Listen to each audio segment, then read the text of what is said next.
मुंशी प्रेमचंद की कहानी पूस की रात। हल्कू ने घर आकर अपनी पत्नी मुन्नी से कहा, घर में जो रुपए रखे हैं उसे ले आओ, सहना आया है, उसे दे देता हूं ताकि उससे पीछा छूटे। बरामदे में झाड़ू लगा रही मुन्नी ने पलटकर गुस्से से हल्कू को देखा और बोली, 4 रुपए ही तो बचे हैं घर में, अब वो भी सहना को दे दोगे तो माघ पूस की कड़कड़ाती ठंड कैसे कटेगी। सहना से कह दो कि अभी पैसे नहीं हैं, फसल कटने पर दे देंगे। हल्कू एक घड़ी सोच में पड़ गया कि मुन्नी की बात भी सही है, कंबल के बिना ठंड काटना मुश्किल हो जाएगा। लेकिन हल्कू उस अड़ियल सहना को जानता था, वो पैसे लिए जाएगा नहीं। हल्कू ने सोचा कि सर्दियों को सर्दियों में देख लेंगे, फिलहाल इस बला से तो पीछा छूटे। हल्कू अपनी पत्नी की ओर बढ़ा और उसके पास जाकर बैठते हुए धीरे से उसकी खुशामद करते हुए बोला, दे देना पैसे, कम से कम यह पीछा तो छोड़ेगा और कंबल के लिए मैं तब तक कोई दूसरा उपाय सोच लूंगा। हल्कू की बात सुनकर मुन्नी गुस्सा हो गई। हल्कू को गुस्से से घूरते हुए मुन्नी ने कहा, तुम तो चुप ही रहो, बताओ जरा कौन सा उपाय है तुम्हारे पास। ऐसे ही कोई तुम्हें खैरात में कंबल तो देगा नहीं, न जाने कौन सा कर्ज है जो कभी चुकता ही नहीं। तुम ना खेती करना छोड़ दो, क्या फायदा खेती का जब फसल होते ही पूरी कमाई कर्ज चुकाने में चली जाए। तुम्हें जो सही लगता है तुम करो, लेकिन मैं तो एक पैसा नहीं दूंगी। मुन्नी को गुस्से से लाल होता देख हल्कू उदास हो गया और धीमे से बोला, तो क्या मैं उसकी गाली खाऊं।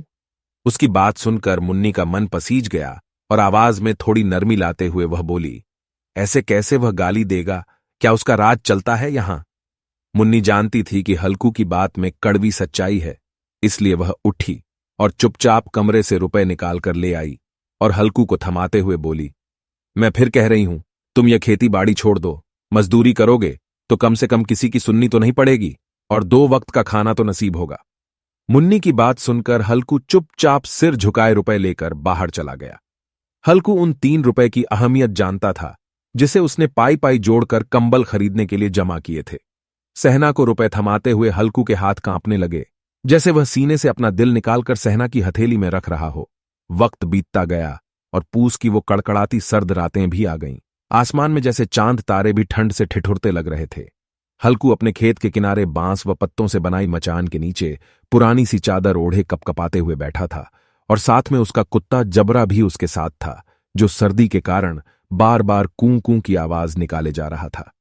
ठंड इतनी ज्यादा थी कि दोनों की आंखों से नींद कोसों दूर थी। सर्दी से खुद को बचाने के लिए हल्कू ने अपनी गर्दन को घुटनों से सटाते हुए अपने कुत्ते की ओर देखते हुए कहा, जब पता था कि यहां इतनी ज्यादा ठंड है तो क्यों मेरे पीछे पीछे खेतों में आ गया। घर में होता तो कम से कम 4 दीवारी में इतनी ठंड तो न लगती। अब पड़े रहो ठंड में यहां। अब जबरा शांत हो गया था। शायद उसे पता चल गया था कि उसके मालिक को कूं कूं की आवाज से नींद नहीं आ रही है।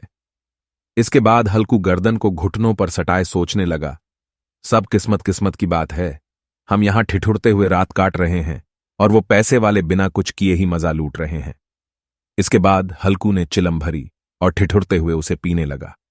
हल्कू ने अपने कुत्ते जबरे को देखा और कहने लगा, आज यह रात किसी तरह काट ले, कल मैं तेरे लिए यहां पुआल बिछा दूंगा, तब ज्यादा ठंड न लगेगी। हल्कू वहीं जमीन पर लेट गया और सोचा कि कुछ देर के लिए आंख मूंद कर सो लूं, लेकिन जैसे ही उसने आंखें बंद की, ठंड की चुभन जैसे पूरे शरीर में सुइयां चुभोने लगीं। कुछ देर करवट बदलने के बाद हल्कू पूस की रात को कोसते हुए उठकर बैठ गया। जब सब कुछ करने के बाद भी ठंड जाने का नाम ही नहीं ले रही थी, तो हल्कू ने पास बैठे अपने कुत्ते को उठाया और उसे गोद में लेकर लेट गया। ठंड से बचने के लिए जबरे के शरीर से आ रही दुर्गंध को भी हल्कू ने नजरअंदाज कर दिया। जबरे को भी गर्माहट मिल रही थी और उसने भी आंखें मूंद ली थीं और सोने की कोशिश कर रहा था कि तभी जबरे को कोई आहट सुनाई दी और वो एकदम सावधान की मुद्रा में खड़ा हो गया। जबरा अचानक मचान से बाहर निकला और इधर उधर दौड़ते हुए जोर जोर से भौंकने लगा। कुछ देर यहां वहां भौंकने के बाद जबरा दोबारा हल्कू से सटकर बैठ गया। ऐसे ही रात का 1 और घंटा बीत गया और ठंड कम होने का नाम ही नहीं ले रही थी। हल्कू उठकर बैठ गया। वो दोनों हाथों से टांगों को कसकर पकड़े हुए घुटनों पर सिर टिकाए बैठे थे। ठंड में हल्कू को लगा कि जैसे उसका खून जम गया हो और वह बेबसी से बस सुबह होने का इंतजार करने लगा।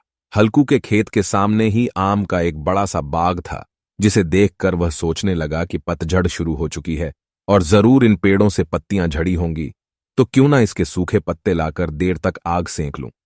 हल्कू ने सोचा कि वह पत्तियां उठाने तो चला जाए, पर कहीं रात के अंधेरे में उस पर कोई जानवर हमला न कर दे और उसे ऐसे देखकर कोई भूत न समझ ले। कुछ देर यूं ही सोचने के बाद हल्कू एकदम से उठा और एक सूखे पौधे को उखाड़कर उसे मशाल की तरह जलाकर पेड़ों की ओर चल पड़ा। अपने मालिक को जाता देख जबरा भी झट से उठ गया और दुम हिलाते हुए हल्कू के पीछे हो लिया। पेड़ों के पास पहुंचकर हल्कू ने उन विशाल पेड़ों को देखा जो अंधेरे में और भी डरावने लग रहे थे। अपने मन के डर को दबाते हुए हल्कू नीचे झुका और पेड़ों के आसपास पड़ी पत्तियों को बटोरने लगा। सूखे पत्तों को समेटने की वो आवाज और ठंडी हवा के झोंकों से आ रही पेड़ों की सरसराहट हल्कू को डरा रही थी। ठंड में नंगे पांव पर कंकड़ तो मानो तीर की तरह चुभ रहे थे।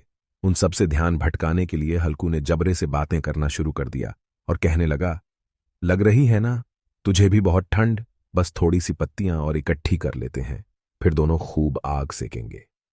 हल्कू जितनी पत्तियां समेट सकता था समेट ली और मचान की ओर चल पड़ा। मचान के बाहर पहुंचकर हल्कू ने पत्तियों में आग लगाई।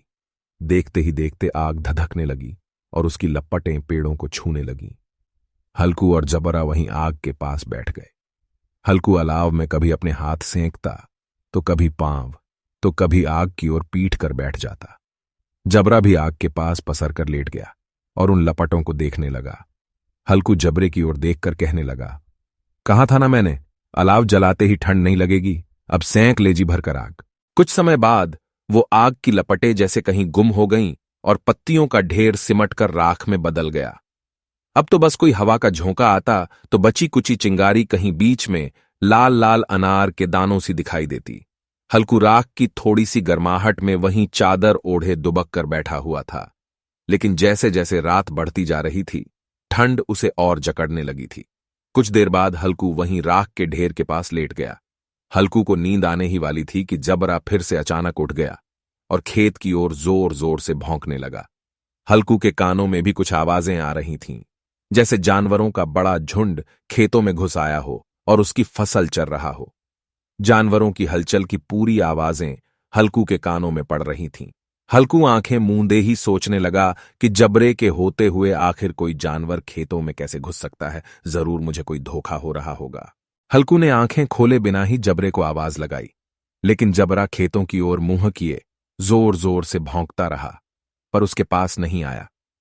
कुछ देर बाद खेत में चरने की आहटें तेज हो गईं और अब हल्कू को पूरा यकीन हो गया कि खेत में जरूर जानवर घुस आए हैं।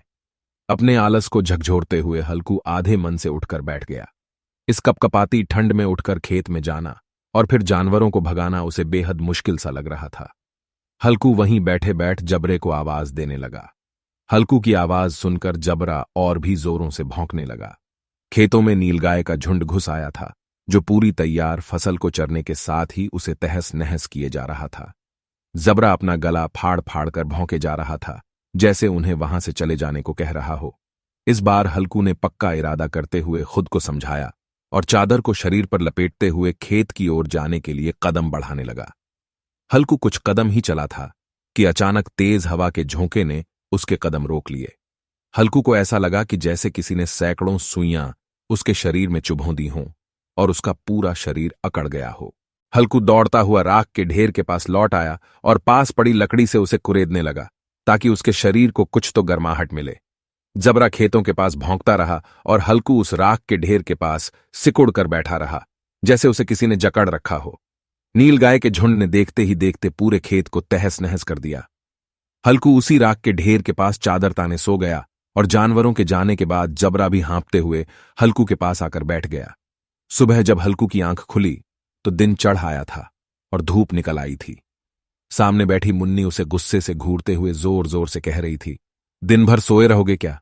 उठकर देखो तो सही, जानवरों ने पूरी फसल का क्या हाल कर दिया। अब हम क्या करेंगे? तुम्हारे रात में खेत में होने का क्या फायदा? अगर चादर तान कर सोना ही था तो घर पर ही पड़े रहते। मुन्नी को चुप होते ना देख हल्कू धीरे उठा और उससे पूछा, क्या तुम खेत से होकर आ रही हो? क्या सच में हमारी पूरी फसल तबाह हो गई है? मुन्नी ने गुस्से से जवाब देते हुए कहा, हाँ, सब कुछ खत्म हो चुका है, हम तबाह हो चुके हैं। हल्कू जानता था कि मुन्नी ऐसे चुप न होगी, तो उसने बहाना बनाते हुए कहा, तुझे तो बस खेत की पड़ी है, मैं यहां रात में मरने से बाल बाल बचा। रात को मेरे सीने में इतना तेज दर्द उठा कि मैं हिल भी न पाया। ये तो मैं ही जानता हूं कि दर्द के साथ मैंने कड़कड़ाती ठंड के बीच रात कैसे काटी है।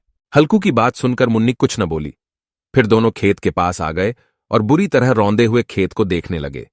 खेत की दुर्दशा देखकर मुन्नी के चेहरे पर उदासी छा गई और वह मन ही मन सोचने लगी कि अब गुजारा कैसे होगा। पर हल्कू के चेहरे पर एक अलग शांति थी। मुन्नी ने चिंता जताते हुए हल्कू से कहा, लगता है अब मजदूरी करके ही दिन काटने पड़ेंगे।